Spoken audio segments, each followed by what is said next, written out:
60 రోజుల్లో మీతో ఇంగ్లీష్ అద్భుతంగా మాట్లాడిస్తాం. వెంటనే కాల్ చేసి జాయిన్ అవ్వండి. నమస్తే కళ్యాణ్ చక్రవర్తి. నమస్తే జయ గారు. కళ్యాణ్ గారు, పార్వతమ్మ ఒక అమ్మగారు మనకి మెయిల్ చేశారండి. పెద్ద ఆవిడే. కొడుకు ఫస్ట్ పెళ్లికి ఒక ఇష్యూ అయింది. సో రెండోసారి పెళ్లి చేసుకోమని అడుగుతున్నారు ఆవిడ. రెండో పెళ్లికి వెళ్ళాలని తల్లిగా ఆవిడ కోరుకుంటున్నారు, కానీ అతను అంగీకరించట్లేదు.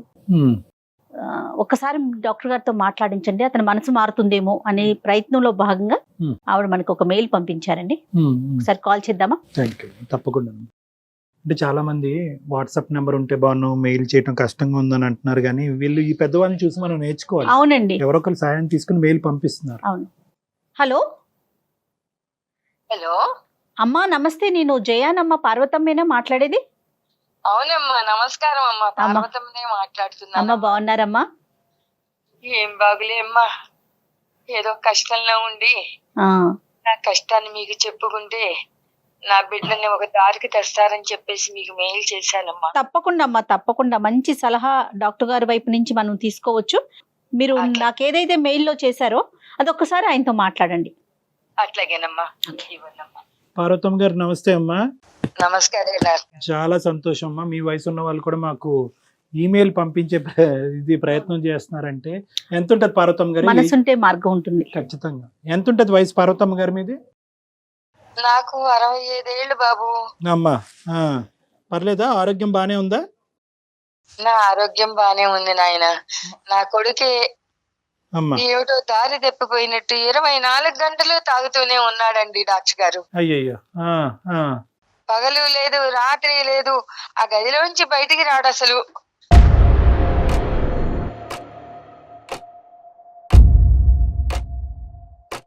ఎప్పుడు చూసినా తాగుడే. 2 సార్లు బయటకు వస్తాడండి. పొద్దున పూట మందు తెచ్చుకోవడానికి ఒకసారి వస్తాడు. అది అయిపోయిన తర్వాత మళ్ళీ సాయంకాలం పూట వెళ్ళి ఇంకో బాటిల్ తెచ్చుకోవడానికి వస్తాడండి.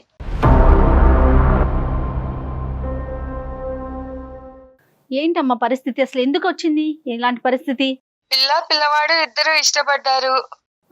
మాకు పిల్ల నచ్చింది. పిల్ల చూడడానికి బాగుంది, సంసార పక్షంగా ఉంది. ఓన్లీ ఇద్దరు ఇష్టపడ్డారు, ఒకళ్ళకొకళ్ళు చక్కగా సంసారం చేసుకుంటారు. పిల్లవాడి సుఖ సంతోషాల కన్నా మాకేం కావాలి అని చెప్పేసి లవ్ మ్యారేజా? వాళ్ళు లవ్ చేసుకున్నారు, మేము దాన్ని ఆమోదించి మేమే చేశాం తల్లి పెళ్లి. ఓకే, సంతోషం. కొత్తగా పెళ్లి చేసుకున్నారు కదా, కొద్ది కాలం వేరే ఉంటాం అత్తమ్మ అంటే, ఓన్లే కొత్త జంట కదా, వాళ్ళకి ఏవో సరసాలు ఉంటాయి కదా అని చెప్పేసి, సరే నాయన అట్లాగే ఉండండి అని పక్క రోడ్ లో పెట్టామమ్మా. అప్పుడప్పుడు మా ఇంటికి వస్తూ ఉండేవాళ్ళు, అత్తమ్మ ఎట్లా ఉన్నారు అని పలకరిచ్చేది. మంచిగానే ఉన్నారు. ఏంటమ్మా సమస్య ఏంటి అసలు? సమస్య ఏమిటి అంటే ఏం చెప్పనమ్మా. పిల్లలు లేరు కదమ్మా? ఉన్నారా? పిల్లలు లేరమ్మా వాళ్ళకి. ఏమైందంటే ఎప్పుడు వారం వచ్చేవాళ్ళు, కొద్ది కాలం నుంచి అసలు రావటం మానేశారు. ఏమైందా ఏమిటో కనుక్కుందాము అని చెప్పేసి, పిల్లలు ఎట్లా ఉన్నారా ఏమిటో, వాళ్లే రావాలా, నేను వెళ్ళొచ్చు కదా నా పిల్లల ఇంటికని ఒక రోజు వెళ్ళానమ్మా. తలుపు తీసేప్పటికి గుండె జల్లు మంది. హాల్లో చూస్తే 5-6 మగవాళ్ళు ఉన్నారమ్మా.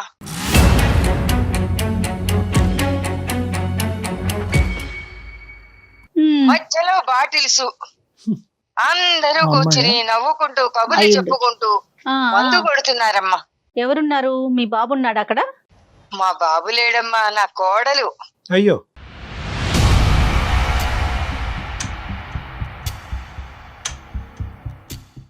ఒక్కసారిగా ఉలిక్కిపడి చూసి, నన్ను చూసి తలుపు కొట్టి రావాలని తెలియదా అని చెప్పేసి ఒక్కసారి నా మీద విరుచుకు పడిందమ్మా.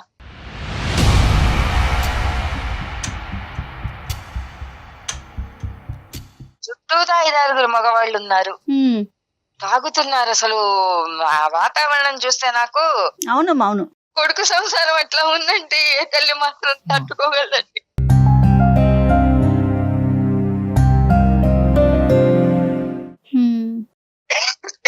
బాధపడకండి అమ్మ, బాధపడకండి, మీరు పెద్దవారు. గుండె చెదిరిపోయిందండి.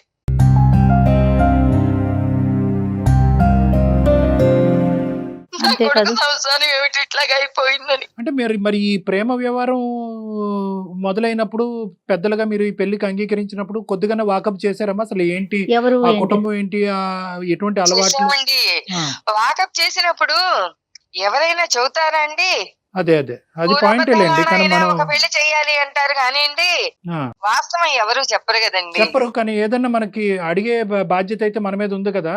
ఎంక్వైరీ చేస్తే మంచి పెళ్ళేనండి, చాలా బుద్ధిమంతురాలు, సంసారపక్షంగా ఉంటుంది అని చాలా అన్నారు. బుద్ధిమంతురాలు. ఇప్పుడు మీ అబ్బాయి ఏమంటాడమ్మా? మా అబ్బాయి వచ్చేప్పటికి అసలు ఎక్కడ లేని వగలు పోతుందిటండి. మా వాడు మొత్తుకున్నాడు.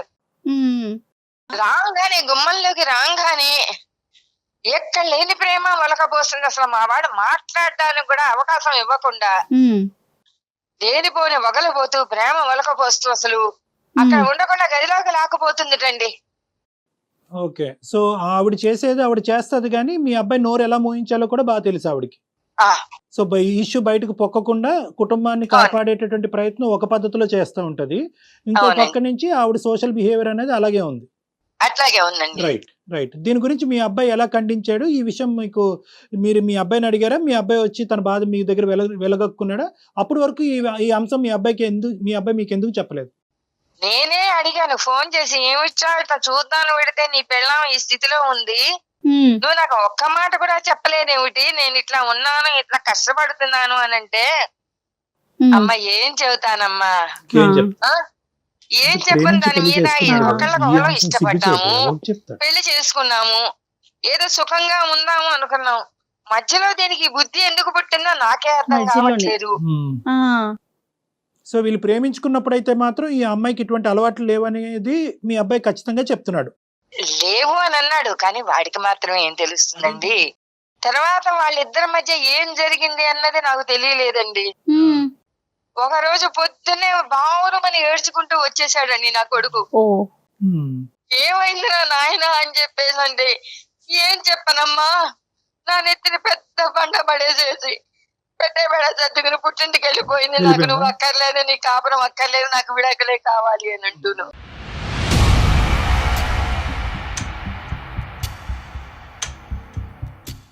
సరే, నా కొడుకు కూడా పిచ్చి వెధవల్లే మారిపోయాడమ్మా. ఉమ్, ఉమ్. తాగుడు ఎక్కువైపోయింది, ఏం చెయ్యాలో తెలియలేదు. ఈ అబ్బాయి తాగుతున్నాడు ఇప్పుడు. ఆ, ఇప్పుడు మొదలు పెట్టాడు. అదే కదా, 2 సార్లు బయటకు వస్తున్నాడట, అదే. బాటిల్స్ కోసం మాత్రమే అని చెప్తున్నారు ఆవిడ. ఉద్యోగం ఏమి వెళ్ళట్లేదమ్మా అతను? పూర్తిగా మానేశాడండి, అసలు వీధి ముఖమే చూడట్లేదు. బయటికి అయ్యో, డిప్రెషన్లోకి వెళ్ళి ఉంటాడమ్మా. చుట్టాల ఇళ్లలో పెళ్లిళ్ళు పేరెంటాలు అయినా కూడా నేను రాను, నువ్వు పో, నేను బయట మొహం చూపించలేను అని చెప్పేసి అంటున్నాడు.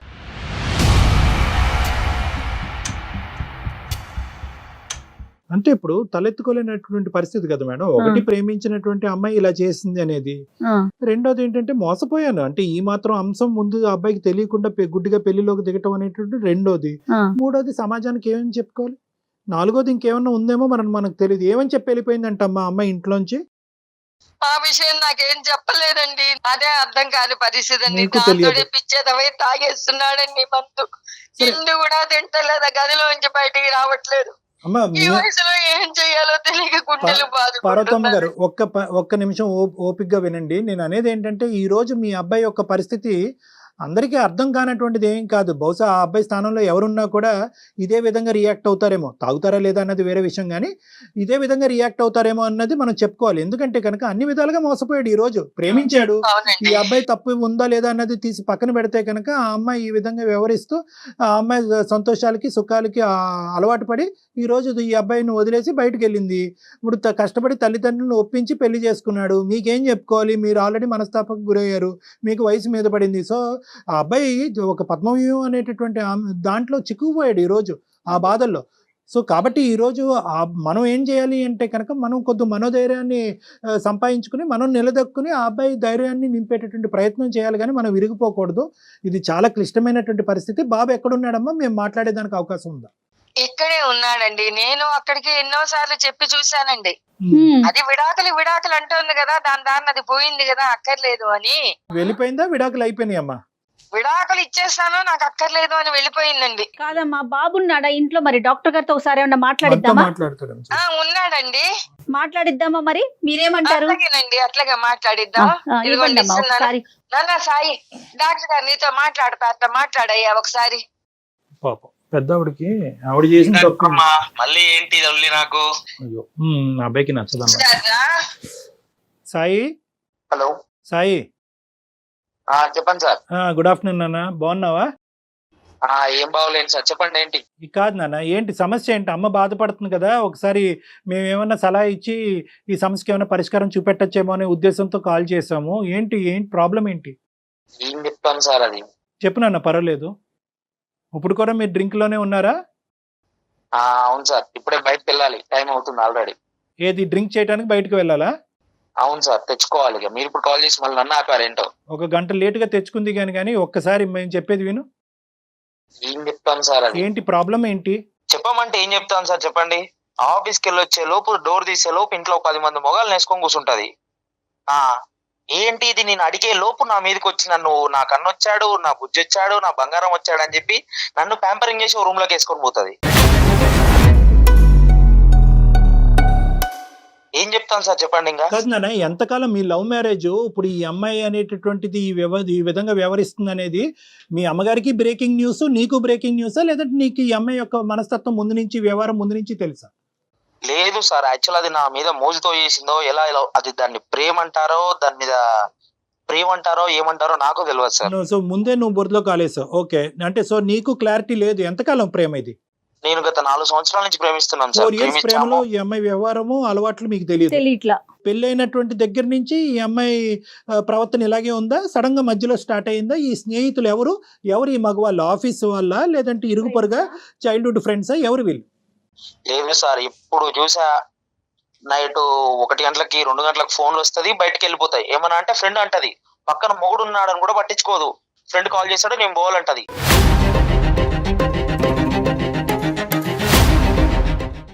మేము ఉండేది మోతీనగర్ నుంచి అది ఉండే మాదాపూర్ వరకు వెళ్తుందండి. ఏమనంటే నైట్ మధ్యరాత్రి 1 గంటలకు వేస్తుంది, నా ఫ్రెండ్ కాల్ చేస్తాడు, నేను పోతున్నా అని చెప్పేసి పోతుంది. ఏం ఫ్రెండ్షిప్ అండి? ఫ్రెండ్షిప్ తగలబడ అర్ధరాత్రిలో పగలు రాత్రి తాగటం, అదే ఆ ఫ్రెండ్షిప్? ఒక ఆడపిల్ల మగ పిల్లలతో కలిసి నువ్వు అమ్మాయిని ఏం ప్రశ్నించావు? నువ్వు మొగుడు వాళ్ళ ఫ్రెండ్స్ కి మొగుడు తేడా తెలియదా అంటే ఏమని చెప్తామండి? ఓకే, ఫ్రెండ్స్ కి మొగుడికి తేడా తెలుసుకోవాలి. Okay, good. తర్వాత అయినా అదేం ఫ్రెండ్షిప్ అండి? మొగుడిని పక్కన నైట్ పడుకున్నాక కూడా ఫోన్ వస్తే మధ్యరాత్రి మొగుడిని వదిలిపెట్టిపోయే ఫ్రెండ్షిప్ ఏం ఫ్రెండ్షిప్ అండి? Right, okay. ఇంకా వంట వార్పు ఇవన్నీ ఏం వంట ఏం వార్పు అండి? స్విగ్గీలు జొమాటోలు ఏమన్నా వచ్చాయి, ఇక వంటనా ఏమన్నా? అది కూడా ఇదే. ఓకే, బాక్స్ పెట్టవే అంటే నేను ఆర్డర్ పెడతా, నువ్వు పో అంటది. రైట్, అది కూడా టేక్ అవే, అన్ని టేక్ అవే మీ ఇంట్లో. ఇలా ప్రయాణం ఎన్ని రోజుల నుంచి సాగుతోంది మీ ఇద్దరి మధ్య అండి? 2-3 సంవత్సరాల నుంచి అవుతుందండి. మీకు చేతులెత్తి దండమండి సాయి గారు. కాదు, అదే ఇప్పుడు అందరికి, ఇప్పుడు నాకు కాదు, చిన్నపిల్లలు ఎవరన్నా చూసినా కూడా ఈ ప్రోగ్రామ్ క్లియర్ కట్ గా అడిగేటటువంటి ఒక ప్రశ్న. 4 years పాటు ఈవిడ రహస్యాలు, ఈవిడ స్టోరీ 0.5% కూడా నీకు తెలియనటువంటి నువ్వు 2 years లో 100% సినిమా చూపెడుతున్నావు ఏంటి? అంటే ఇది నీ అమాయకత్వమా, ఆ అమ్మాయి దాపరికమా? నేను అడిగానండి, నీకు ఇలా ఎంతమంది ఫ్రెండ్స్ ఉన్నారండి అంటే, ఏంటి ఫ్రెండ్స్ ఉన్నారా నాకు అని చెప్పేసి మాట్లాడింది. కాదు, పెళ్లికి ముందు వ్యవహారం ఏంటి? పెళ్లికి ముందు ఏముందండి, తిరిగాము, హోటల్కి వెళ్ళాము, చేస్తేనే కదా ప్రేమ అంటారు. అది కాదు, అప్పుడు కూడా ఈ ఫ్రెండ్స్ ఉండేవారా? అప్పుడు ఆ ఫ్రెండ్స్ ని సమర్థించావా? నీకు తెలుసా తెలియదా? అసలు తెలుసా మీకు? లేదు సార్, తెలియలేదు. బట్ ఫ్రెండ్స్ ఉంటారని తెలుసు. బట్ ఇలాంటి రకమైతే ఫ్రెండ్స్ ఉంటారని నాకు తెలియదు కదా. సరే సరే, ఫ్రెండ్స్ ఉన్నారని అయితే ఒక ఐడియా ఉంది తప్ప ఇట్లా తెలియదు. వాళ్ళ అందరి మధ్య జరిగే ప్రోగ్రామ్ నీకు తెలియలే? లేదు, తెలియదండి. ఇదంతా ఒక ఎత్తు. వెళ్ళిపోవటానికి కారణం ఏంటి? ఆ అమ్మాయే అన్ని చేసింది, ఆ అమ్మాయే తాగింది, ఫ్రెండ్స్ ని ఇంటికి పిలిపించుకుంది, పగలనక రాత్రి అనక తాగింది. మధ్యలో నువ్వేం తప్పు చేసావని చెప్పి నువ్వేమన్నా అది వ్యతిరేకించావా? గొడవ పడ్డారా? అడ్డుపడ్డావా? దానివల్ల అమ్మాయి వెళ్ళిపోయిందా? లేదండి, నేను ఇలా ఆఫీస్ నుంచి వచ్చాను. రైట్, వచ్చాక నేను ప్రెగ్నెంట్ అని చెప్పింది. ప్రెగ్నెంటా? ప్రెగ్నెంట్ అని చెప్పింది. సంతోషం. ఓకే, నాకు అనుమానం వచ్చి నేను ఒక క్వశ్చన్ అడిగాను, ఆ ప్రెగ్నెంట్ నా కారణంగా వచ్చిందేనా లేకపోతే ఇంకేదన్నా నేను అడిగాను. అదేం పిచ్చి ప్రశ్న నువ్వు? అదేం పిచ్చి ప్రశ్న అంటే, 10 మందితో కలిసి తిరిగాక అది నాదా నాకు డౌట్ వస్తుంది కదా సార్.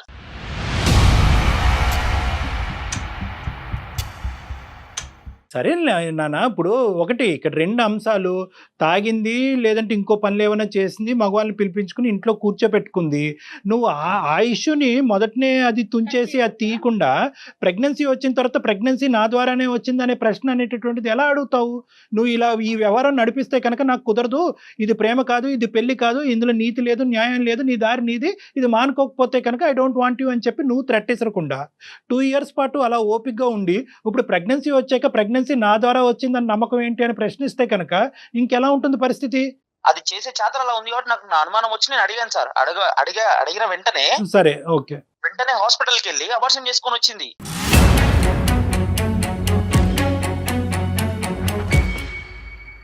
అబార్షన్ చేసుకొని వచ్చి నాకు నువ్వు అవసరం లేదు, నేను వెళ్ళిపోతాను, మా పుట్టింటికి వెళ్ళిపోతాను అని చెప్పేసి పోయింది.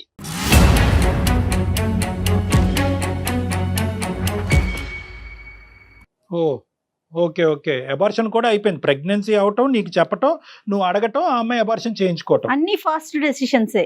నువ్వు మొగాడు కాదని ఒక పెద్ద బండరాయి నా మీద వేసిపోయింది సార్. ఇక ఇంకేం చెప్పమంటారు సార్? ఇక తాగకపోతే ఏం చేయాలి సార్? ఇలా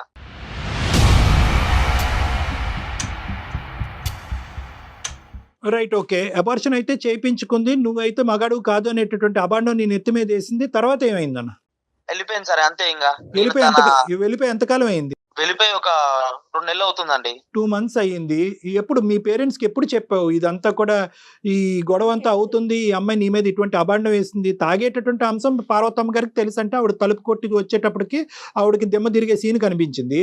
నువ్వు అసలు నువ్వు మగాడు కాదనేటటువంటి అబాండం నీ మీద వేసింది అనేది ఆ సబ్జెక్ట్ ఎప్పుడు చెప్పావు మీ అమ్మగారికి? చెప్పేది ఏముందండి, అదేమన్నా సాధించామా చెప్పుకోవడానికి? అలా బాధ మర్చిపోవడానికి రోజు తాగుతున్నా. సరే, 2 months అయ్యింది, విడాకులకి అప్లై చేశారా ఆవిడ? అది ఏమన్నా చేసుకుంది సార్, మనకు అనవసరం. ఇంకా నాకు పెళ్ళి వద్దు, ఏమొద్దు, ఇలాగే తాగుతూ ఉంటా అంతే.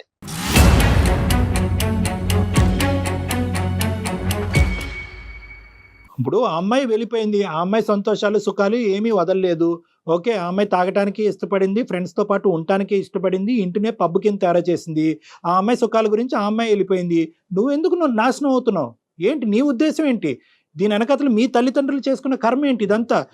ఒక మొగాడికి అంత పెద్ద నింద వేసిపోయాక ఇంకా బాధ ఏంటి సార్? అంతకంటే ఇంకెక్కువ బాధ కావాలి? కాదు నాన్న, ఇప్పుడు ఆ అమ్మాయి ఏదో ఒక అబాండం వేసింది, నువ్వు దొంగ అంటే నువ్వు దొంగ అయిపోతావా? కాదు కదా. ఇప్పుడు నీ మీద ఒక అబాండం వేసినప్పుడు దానికి నువ్వు సమపాలల్లో రియాక్ట్ అవ్వాలి. ఏం బాగుతున్నావు, అయినవన్నీ అయినవి, అనుభవించవలసినవన్నీ అనుభవించావు, ఇప్పుడు ఇదా నేను నీ మీద అబాండం అయిపోయి నువ్వు నా మీద అబాండం వేస్తావని నువ్వు నిలదీయవలసింది. దానికంత నువ్వు కుంగిపోయి తాగుబోతాడు అయిపోవటం ఏంటి? నా ఫోన్ లో ఉన్న నా కాంటాక్ట్స్, వాట్సాప్ గ్రూపులు అందరికి వెప్పేసింది. అది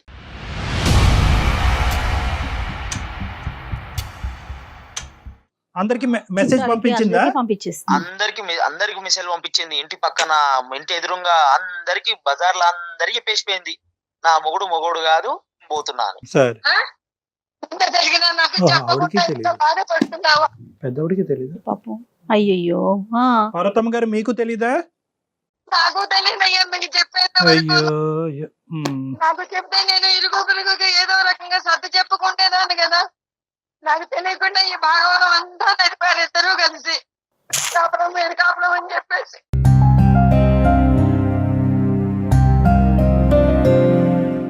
ఈ విషయం నాకు ముందు చెబితే నా చుట్టాల వాళ్ళందరికీ నేను చెప్పుకుంటేదాన్ని కదా. సాయి, ఒక్కటి నాన్న, ఇక్కడ ఇప్పుడు అబాండం వేసి 1000 మందికి చెప్పని, 1,00,000 మందికి చెప్పని, ఎంతమందికన్నా చెప్పని, at the end of the day నిజమే. ఆ నిజం ఏంటి అనేది, నువ్వెవరు అన్నది నీకంటే బాగా ప్రపంచాన్ని ఎవరికి తెలియక్కర్లేదు. ఓకే, ఇది నెంబర్ 1. నెంబర్ 2 ఏంటంటే కనుక, సర్వసహజంగా ఈ మాట మనం ఎక్కువ వింటున్నాం. విడాకులు తీసుకుని గొడవ పడేటటువంటి భార్యాభర్తల్లో అటువైపు స్త్రీ ప్రధానంగా నిందేసేది ఏంటంటే కనుక, నేను వెళ్ళిపోతున్నానండి మా ఆయన దగ్గర నుంచి, మా ఆయనకు మగతనం లేదు. ఇది చాలా కామన్గా వినిపిస్తుంది, ఇది అందరికీ తెలిసినటువంటి సీక్రెట్. సో కాబట్టి ఏంటంటే, అక్కడ ఆ అమ్మాయి ఏదో నా మీద పెద్ద ముద్ర వేసింది కాబట్టి నేను తలదించుకుని ఇలా తాగుతూ నా జీవితాన్ని ఈ విధంగా నాశనం చేసుకోవాలనేటటువంటి ఉద్దేశం, దయచేసి నా కోరిక మేరకు ప్లీజ్ అది తీసేసే. నీ గురించి బతికి, నీ ప్రేమ గురించి బతికేటటువంటి నీ తల్లిదండ్రులు నీతో పాటు ఉన్నారు, కాసేపు వాళ్ళ గురించి ఆలోచించు. నేను అనేది ఏంటంటే, ఈరోజు దేని గురించి బాధపడతాం? ఒకటి, మొత్తం అంతా కూడా మొదటి నుంచి నీ ప్రయాణం అంతా కూడా గజిబిజి, అంత నీ ప్రయాణం, నీ ప్రేమ గజిబిజి, అందులో ఎటువంటి అర్థం లేదు. ఎందుకు ప్రేమించుకున్నారో తెలీదు, ఈ సీక్రెట్లన్నీ తెలిసి కూడా, అంటే తెలుసు నీకు ఆ అమ్మాయి అబ్బాయిలతో వెళ్తుంది, రాత్రనక పగలనక వెళ్తుంది, స్నేహితులు ఉన్నారు, నువ్వు వాకప్ చేయలేదు. ప్రేమ ప్రేమ ప్రేమ అనేటటువంటి మత్తులో ఒక అడుగు ముందుకేసి 10 అడుగులు ముందుకేసి నువ్వు పెళ్లి చేసుకున్నావు. ఇది నెంబర్ 1. నెంబర్ 2, ఇటువంటి వ్యవహారం నడుస్తున్నప్పుడు నీకు అంత అనుభవం ఆలోచన లేనప్పుడు నువ్వు చేయవలసినటువంటిది ఏంటి? ఐదర్ వాళ్ళ పేరెంట్స్ కన్నా చెప్పాలి, లేదంటే మీ పేరెంట్స్ కన్నా చెప్పాలి. అది కూడా చెప్పలేదు. సడన్గా మీ అమ్మగారు చూశారు కాబట్టి ఈరోజు ఆవిడకి ఆ మాత్రం అన్నా తెలుసు, మాకు ఈమెయిల్ చేసి ఏమండి మా అబ్బాయి పరిస్థితి ఇలా ఉందని చెప్పి ఆవిడ కనిపించింది. ఇది వాస్తవానికి ఆవిడకి కనిపించిన నిజం కూడా 10%. అబార్షన్ అనేటటువంటి అంశం తెలీదు, నీ మీద ఇంత అబాండం వేస్తుంది అనేటటువంటి అంశం కూడా వాళ్ళకి తెలీదు. మరి అందరికీ మెసేజ్లు పంపించినటువంటి అమ్మాయి ఈరోజు మీ అమ్మ నాన్నకు కూడా ఎందుకు మెసేజ్ పంపించలేదు? లేదంటే మెసేజ్ పంపించింది వాళ్ళు చూసుకోలేదా? సో ఇలాంటి రకరకాల ప్రశ్నలు మీ మొత్తం ప్రయాణంలో ఉన్నాయి. అబాండం వేయకుండా ఇక్కడి నుంచి బయటకు వెళ్ళలేదు. ఎందుకంటే మీరు తిరిగి ఆ అమ్మాయి మీద ఇలా తాగి ఈ విధంగా అలవాట్లకు బానిసైనటువంటి వ్యక్తి ఈ విధంగా బయటకు వెళ్ళిపోయింది, ప్రెగ్నెన్సీ వచ్చి అబార్షన్ చేసుకుంది అనేటటువంటి అబాండం ఆ అమ్మాయి మీద పడుతుంది. కాబట్టి ముందెచ్చు ఆ అమ్మాయి ఏం చేసిందంటే నీ మీదే అబాండం వేసి బయటకు వెళ్ళింది. అసలు నేను చెప్పేది కూడా వినండి అయ్యా. చెప్పండి అమ్మా.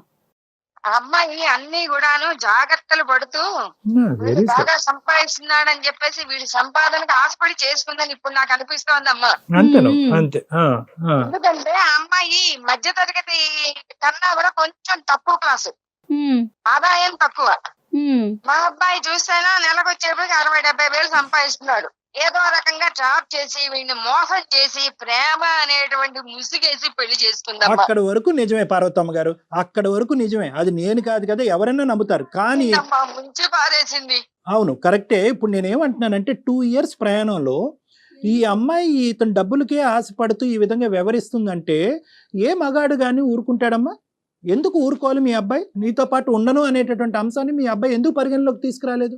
వాడి అతి మంచితనమే వాడిని ఈ రోజున ఈ స్థితికి తీసుకొచ్చిందమ్మా. అంటే తప్పులు చేస్తుంది ఆ అమ్మాయి అయినా కూడా తప్పులు బయట పెట్టి దీన్ని సరిదిద్దేటటువంటి ప్రయత్నం నువ్వు ముందుగానే చేస్తుంటే కనుక వ్యవహారం ఇంకో విధంగా ఉండేదేమో నాకు అనిపిస్తుంది. ఇంకా ఫర్దర్గా తప్పు చేసుకోవద్దు, నీ జీవితాన్ని పాడు చేసుకోవద్దు. ఇప్పుడు నువ్వు నాకు చెప్పవలసింది ముఖ్యమైనటువంటి అంశం, నువ్వు ఎందుకు తాగుతున్నావు? ఈ అమ్మాయి పరువు తీసిందని తాగుతున్నావా, లేదంటే నీ జీవితం పాడైపోయిందని తాగుతున్నావా? ఎందుకు తాగుతున్నావు? ఆ తాగుడికి నువ్వెందుకు బానిస అయ్యావు? ఆ అమ్మాయి తాగుతూనే ఆ విధంగా ఒళ్ళు జలధరింపు వచ్చేటటువంటి విధంగా ఉండే నువ్వు ఈ రోజు నువ్వెందుకు ఆ తాగుడికి బానిస అయ్యావు? నాన్న, బాధ మర్చిపోవటానికి తాగుడు మందా? ఏ టెక్స్ట్ బుక్ లో ఉందో చెప్పు. అదే మందు.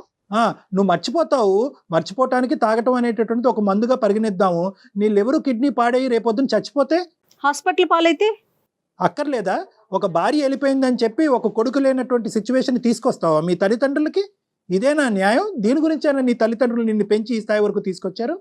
అందుకని చెప్పి నేను మా ఇంట్లో కూడా చెప్పలేదు, నేను సొసైటీకి కూడా ఏం చెప్పదలుచుకోలేదు. తాగాలి, ఇంట్లో ఉండాలండి, అంతే.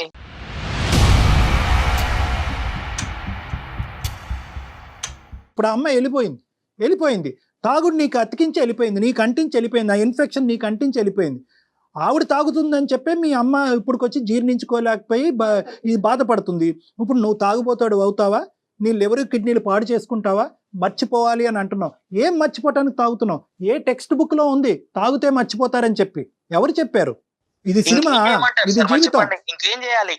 నా మీద అంత పెద్ద అబాండాలు వేసిపోయాక దాంతో ఆ బాధ మర్చిపోవడానికి తాగుడు తప్ప నాకు ఇంకో దారి లేదు కదా. ఏ అబాండం అయ్యా? గాడిద గుడ్డ అబాండం ఏంటి? ప్రపంచం సార్, ఒక మొగోడిని పట్టుకొని నువ్వు మొగోడు కాదని చెప్పాక అంతకంత పెద్ద అవమానం. ఇప్పుడు నానా ఒకటి, ఆ అమ్మాయి 4,000 మంది పంపిస్తే నువ్వు 10,000 పంపించచ్చు. అది కాదు ఇక్కడ లెక్క. ప్రపంచానికి కూడా తెలిసి ఇక్కడ లెక్క ఏంటి అనేది ప్రపంచం ఎవరు విశ్లేషణ వాళ్ళు చేసుకుంటారు. అదేమో సగం మంది చెప్పింది, మా అమ్మ ఏమో మీకు ఫోన్ చేసి నా జీవితం మొత్తం బజార్ లేసారు మీరు అందరు కలిసి. ఇప్పుడు నేను ఎలా ముఖం తిప్పుకోవాలి సార్ బయట? నాన్న, మేము బజారీల్లో వేయట్లేదు, మేము నీకు సర్ది చెప్పేటటువంటి ప్రయత్నం చేస్తున్నాము. బహుశా ఈ 4,000, 10,000, 20,000 మంది ఎవరికైతే కనుక ఆ మహాతల్లి పంపించిందో వాళ్ళందరూ కూడా ఈ ప్రోగ్రామ్ చూస్తే కనుక సాయి మగాడు అనేటటువంటిది అర్థం అవుతుంది. మేము నీకు సహాయపడుతున్నావా? మార్గం అది బుర్ర చల్లిపోయినప్పుడు ఆ బుర్రను కడుక్కోవాలి మనం ఏదో రకంగా చేసుకుని. ఇప్పుడు తెలిసిందిగా సమాజాన్ని అందరికీ చెబుతారని చెప్పేసి నేను ఆయనకు మెసేజ్ పెట్టాను. ఈరోజు నేనేదో నేను అల్లరి పెట్టానంటావేమిటి? లేదమ్మా, అబ్బాయి కొద్దిగా ఒక ఇమోషన్ లో ఉన్నాడు. ఆ అబ్బాయికి వాస్తవాలు అర్థం కావట్లేదు, జీవితం గురించి అర్థం కావట్లేదు. ఒక 10 నిమిషాలు వింటే కనుక ఇప్పటికైనా జీవితం బాగుంటుంది. అన్ని తప్పటడుగులే. నువ్వు 10 మందితో తిరిగిన ఆడదది, ఇది నా బిడ్డ, నేను ఇలా గర్వంగా చెప్పుకోగలుగుతాను. నేను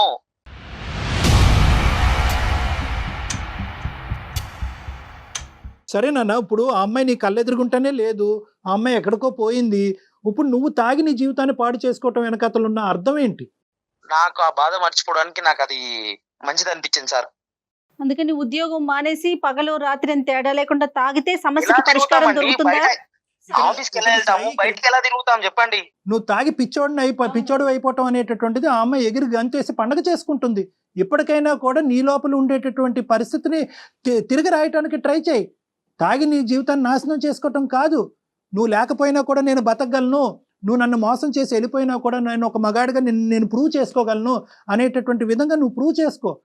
అంటే ఇప్పుడు మీరు ఇంకో పెళ్లి చేసుకోమంటున్నారా సార్? నన్ను పెళ్లి చేసుకోమనట్లేదు, ఫస్ట్ ఈ అలవాట్ల నుంచి బయటపడమంటున్నాను, ఈ ఆలోచన నుంచి బయటపడమంటున్నాను. ఆయన అడుగుతామేమిచ్చా, ముందు సమస్య పరిష్కారం గాని. ఆ అమ్మాయి వెళ్ళిపోయింది. ఇప్పుడు నీ జీవితాన్ని ఇప్పటికైనా కరెక్ట్ మార్గంలో బ్రతకడానికి ప్రయత్నించు. ఎందుకంటే నువ్వు ఇలా తాగితే కనుక, ఇలా తాగి ఈ విధంగా నీ జీవితాన్ని నాశనం చేసుకుంటే కనుక, ఎవరైతే ఈ నలుగురు మనుషులు ఉన్నారో నీ చుట్టుపక్కల, ఎవరికైతే ఈ అమ్మాయి ప్రచారం చేస్తుందో వాళ్ళందరూ ఏమనుకుంటారు, ఓ కరెక్టే ఈ అబ్బాయి తప్పుడుగానే ఉండేవాడేమో, ఈ అబ్బాయికి నిజంగా ఆ కెపాసిటీ లేదేమో, అందు గురించి ఆ బాధను దిగమించుకోవటానికి భార్య వెళ్ళిపోయిందనే బాధతో ఇప్పుడు తాగుబోతా అయ్యాడేమో అని చెప్పి నీకు తెలియకుండానే నీ అబద్ధాన్ని నిజం చేస్తున్నావు. సాయి, వింటున్నావు కదా? ఇప్పుడు ఏం చేయాలి సార్ చెప్పండి. ఫస్ట్ డ్రింక్ కి గుడ్ బై చేయి. నువ్వు తాగేటటువంటి అలవాటుకి గుడ్ బై చెప్పు. అది నీ జీవితానికి సమాధానం చెప్తాదనో, లేదంటే నీ బాధల్ని మర్చిపోయేటటువంటి విధంగా చేస్తుంది అనేటువంటి నమ్మకాన్ని నుంచి బయటికి రా. అది నీ జీవితాన్ని ధ్వంసం చేస్తుంది. చాలా థ్యాంక్స్ డాక్టర్ గారు, మా వాడికి ఈ రకంగా మంచిగా చెప్తున్నారు. సరిపోదమ్మా, కొంతవరకు అర్థమైందని నేను అనుకుంటున్నాను. ఇమీడియట్ గా తక్షణమే ఈ అబ్బాయిని నా దగ్గర తీసుకురండి. కొన్ని కౌన్సిలింగ్ సెషన్స్ అనేటటువంటి ఇప్పించేటటువంటి ప్రయత్నం చేస్తే ఆ అబ్బాయి ఆలోచన తప్పు అనేటటువంటిది ఆ అబ్బాయికి అర్థం అవుతుంది, మళ్ళీ కొత్త జీవితాన్ని ప్రారంభిస్తాడు. అట్లాగే సార్, మీరు చెప్పినట్టే చేస్తా ఉంది డాక్టర్ గారు. ఓకేనా సాయి? చెప్పండి. ఇంకా చెప్పేది ఏం లేదు, చెప్పాను. మిగతాదంతా కూడా ఏమన్నా ఉంటే కనుక మనం కౌన్సిలింగ్ లో మాట్లాడదారా?